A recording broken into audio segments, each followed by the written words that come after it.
السلام علیکم ورحمۃ اللہ وبرکاتہ۔ ناظرین، یوپی میں ایک ہی دن دو ائمہ مساجد کے قتل سے سنسنی پھیل گئی۔ ایک جانب جہاں مراد آباد میں علی صبح شر پسندوں نے مسجد کے امام مولانا محمد اکرم کو گھر سے بلا کر سینے میں گولی مار کر ہلاک کر دیا، وہیں صبح 10 بجے ضلع شاملی میں بیٹے نے ہی مسجد کے امام حافظ فضل الرحمان کو پھاوڑے سے حملہ کر کے موت کی نیند سلا دیا۔ بیٹے نے انسانیت کی ساری حدیں تار تار کر دی اور حیوان بنے بیٹے نے پھاوڑے سے باپ کے اوپر اس قدر زوردار حملے کیے کہ حافظ صاحب کا سر دھڑ سے جدا کر دیا۔ واقعے سے پورے علاقے میں سنسنی پھیل گئی۔ واضح رہے کہ گزشتہ ہفتے ہی یوپی کے پرتاپ گڑھ میں اکثریتی فرقے سے تعلق رکھنے والے شر پسندوں نے معروف عالم دین اور جمعیت علماء ہند کے ضلع جنرل سیکریٹری مولانا محمد فاروق قاسمی کو دھاردار ہتھیاروں سے حملہ کر کے موت کے گھاٹ اتار دیا۔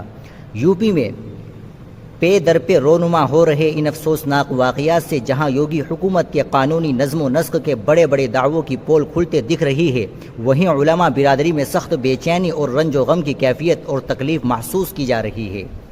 موصولہ اطلاع کے مطابق منگل کے روز ضلع شاملی کے تھانہ چوسانہ کے بلہ مزرہ گاؤں میں مسجد کے امام صاحب کے قتل کا سنسنی خیز معاملہ سامنے آیا ہے۔ تاہم اس اندوہناک واقعے کو کسی اور نے نہیں بلکہ امام صاحب کے حیوان بنے بیٹے نے ہی انجام دیا اور پھاوڑے سے حملہ کر کے اپنے باپ کو موت کی نیند سلا دیا۔ امام صاحب کے قتل کی خبر آس پاس کے علاقے میں آگ کی طرح پھیل گئی۔ آس پاس کے دیہی باشندے اور پولیس موقع پر پہنچی اور لاش کو قبضے میں لے کر طبی کارروائی کے لیے بھیج دیا۔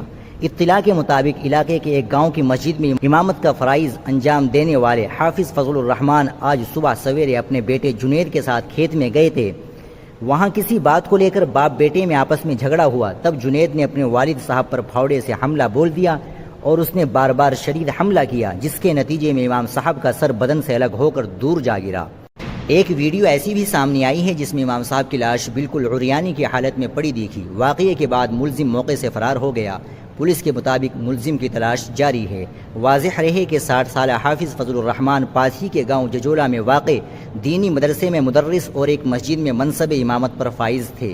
آج وہ اپنے وطن گاؤں بلہ مزرہ میں آئے ہوئے تھے۔ شاملی کے اعلیٰ پولیس افسر نے کہا کہ ملزم کو جلد ہی گرفتار کر لیا جائے گا۔ ملزم کی عمر 17 سال بتائی گئی ہے۔ ملزم ذہنی معذور بتایا جاتا ہے۔ اے ایس پی کا کہنا ہے کہ معاملے کی تفتیش کی جا رہی ہے۔ ملزمان کو جلد گرفتار کر لیا جائے گا۔ ان واقعات سے علماء میں سخت بے چینی پائی جا رہی ہے۔ ناظرین، آپ ان قاتلانہ اور ظالمانہ حملے کے بارے میں کیا کہنا چاہیں گے؟ کمنٹ باکس میں ضرور ایک جملہ لکھ دیجئے اور چینل کو ضرور سبسکرائب کر لیجئے۔ السلام علیکم ورحمۃ اللہ وبرکاتہ۔